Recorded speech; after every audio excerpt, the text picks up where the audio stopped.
भारत तैयारी तो कर रहा है और अखंड अगर उसके नजरियात को देखें तो ये जो एक लिहाज से आप नोशन है कि भारत हमला करेगा, तो ये कोई अफसानवी बात नहीं लगती। अगर मिलिट्री प्रिपरेशंस है इंडिया की, ये एक पेश खैमा है एक बहुत बड़ी जंग का जो मोदी इम्पोज करेगा इस रीजन पे, स्पेशली पाकिस्तान पे। इंडिया का आप देखें बड़े स्मूथ इलेक्शंस कर रहे हैं वो, स्मूथ इलेक्शंस के बाद ट्रांजिशन हो जानी है। तीसरा टर्म शुरुआत में जरूर नरेंद्र मोदी ने इसके ऊपर माइंडसेट तैयार कर दिया। जो नक्शा उन्होंने पार्लियामेंट में लगाया है उसको पूरा करना है, तो फिर ऑब्वियसली इसके लिए वो तैयारी कर रहे हैं। हालांकि हकीकत ही है कि कश्मीर का मसला मुर्दा हो चुका है, उसकी कोई अहमियत नहीं है, दुनिया में कोई उसको नहीं पूछता।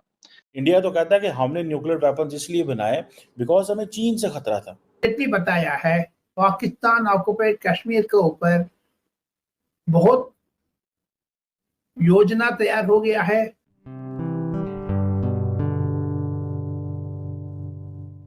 नमस्ते दोस्तों, जय हिंद। निक न्यूज़ बर्नर की रिएक्शन वीडियो में आप सभी का स्वागत है। दोस्तों, आप सभी जानते हैं इस वक्त इलेक्शन का माहौल है। एनडीटीवी पर एक इंटरव्यू के दौरान हमारे प्रधानमंत्री नरेंद्र मोदी जी ने कहा है कि वो अपने तीसरे कार्यकाल के दौरान बहुत बड़े बड़े फैसले लेंगे। मोदी जी के ऐसा बयान देने के बाद भारत से ज़्यादा पाकिस्तान में मातम फैला हुआ है। पाकिस्तान इतना डरा हुआ है कि वो सोच रहा है कि पता नहीं मोदी जी क्या फैसला लेंगे, ऐसा कौन सा फैसला होगा वो। दोस्तों, काफ़ी लंबे समय से बीजेपी के घोषणा पत्र में ये चल रहा है कि इन्फॉर्म सिविल कोर्ट होगा और ये हमारे संविधान में भी है।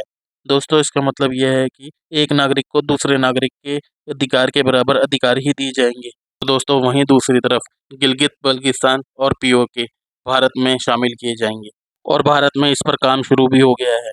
दोस्तों, पाकिस्तानी मीडिया ये कह रहा है कि गिलगित बल्तिस्तान और पीओके में प्रोटेस्ट चल रहे हैं पाकिस्तान के खिलाफ, और वहाँ के लोग ये कह रहे हैं कि हमें भारत में शामिल होना है। इसे देखते हुए ये लग रहा है कि जो मोदी जी ने कहा है कि वो अपने तीसरे कार्यकाल में बड़े बड़े काम करेंगे, वो यही है।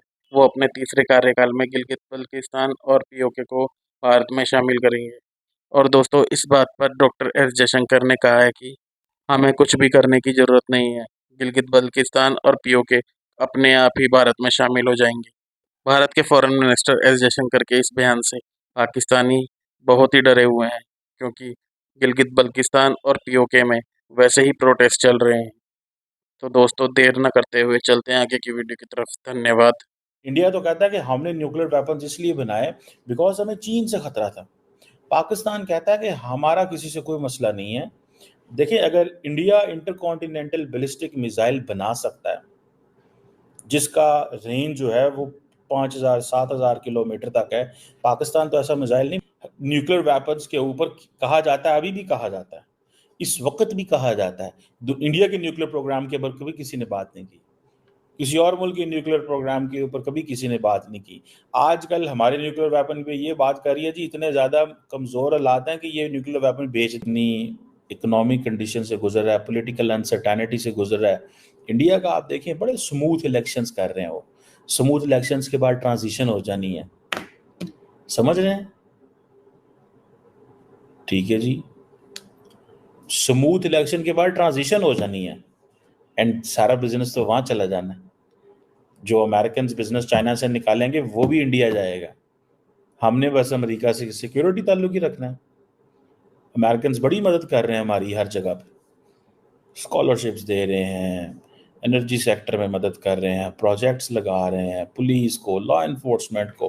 But the question is we need to go beyond that. अब अमेरिका के साथ हम काम ही बड़ा कर सकते हैं। इस वक्त जो जिस तरह इंडिया अमेरिका और चाइना से फ़ायदे उठा रहा है, हम भी सिमिलरली ऐसे ही उठा सकते हैं। लेकिन हम ये सियासत से बाहर आए तो तब है ना, इतनी सियासत हो गई है कि घरों में सियासत घुस गई।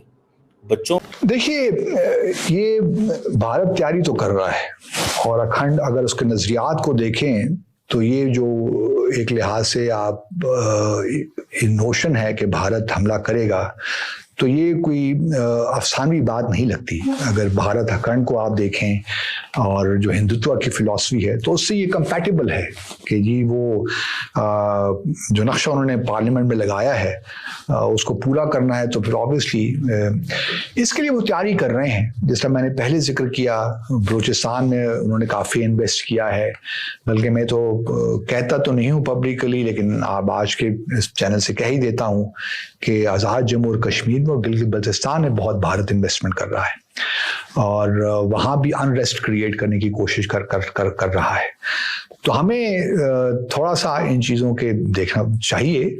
जहाँ तक टाइम लाइन का ताल्लुक है कि कब को प्रोवोक किया जाता है ताइवान पे, तो that could be the time जब चीन एक तरफ ताइवान पे हमला कर रहा होगा और भारत पाकिस्तान पे आज़ाद जम्मू और कश्मीर खास तौर पे लेने की कोशिश कर रहा होगा। तो ये पॉसिबिलिटी है, क्योंकि इसको हमें रद्द नहीं करना चाहिए, but that was the time frame, क्योंकि उस वक्त फिर उनको चाहिए होगा ना एंटी पाकिस्तान कोई ऐसा मुद्दा कि जिस पे वो वोट बैंक जो वोट ले सकें हिंदुत्व का। तो वो टाइम अगर कोई सोचे तो वो मेरे ख्याल में कोइंसाइड करेगा अगर चीन। मिलिट्री प्रेपरेशंस है इंडिया की, ये एक पेश खैमा है एक बहुत बड़ी जंग का जो मोदी इम्पोज करेगा इस रीजन पे, स्पेशली पाकिस्तान पे। सर, आपका इतना तजर्बा है इंडिया का, आपको क्या लगता है कि आपके मुताबिक वो क्या टाइमलाइन हो सकती है कि इंडिया इसके मुताबिक विल मूव इनटू पाकिस्तान? हालांकि हकीकत ही है कि कश्मीर का मसला मुर्दा हो चुका है, उसकी कोई अहमियत नहीं है, दुनिया में कोई उसको नहीं पूछता। ये मसला अब जमीन में दफन हो चुका है। यानी आप अपने मुल्क के हालात नहीं देख रहे, एक ऐसे मसले पे आपने अपने आप को ऐसे मसले में उलझाया हुआ है जहां पे आप बिल्कुल बेबस हैं, कुछ कर नहीं सकते, कोई उसका हल आपके नजदीक सिवाय इसके नहीं है कि आप भारत से ताल्लुकात अच्छे करें, कॉन्फिडेंस बिल्डिंग आप मेजर्स लें, आप ट्रेड रिलेशंस बनाएं और आप एक तरह से एक ट्रस्ट डेवलप करें खित्ते में। और जी पाकिस्तान की कोई फॉरेन पॉलिसी है ही नहीं, और जैसे अफगानिस्तान में कोई रेलवेज नहीं है, इसी तरह पाकिस्तान में कोई फॉरेन पॉलिसी नहीं है। और इसका सबसे बड़ा जो फैक्टर है ना इसमें वो ये है कि फॉरेन पॉलिसी कोई एक इदारा जिसमें प्रोफेशनल्स बैठे हों वो तश्कील नहीं देता। इसमें बहुत से इदारे इन्वॉल्व हैं और ये तमाम इदारे जो हैं ये इदारे ये अपनी अपनी एक तरह से यानी सीधे लफ्जों में अपना अपना लुच तलते हैं इसमें, और नतीजा जो है वो कुछ भी नहीं निकलता।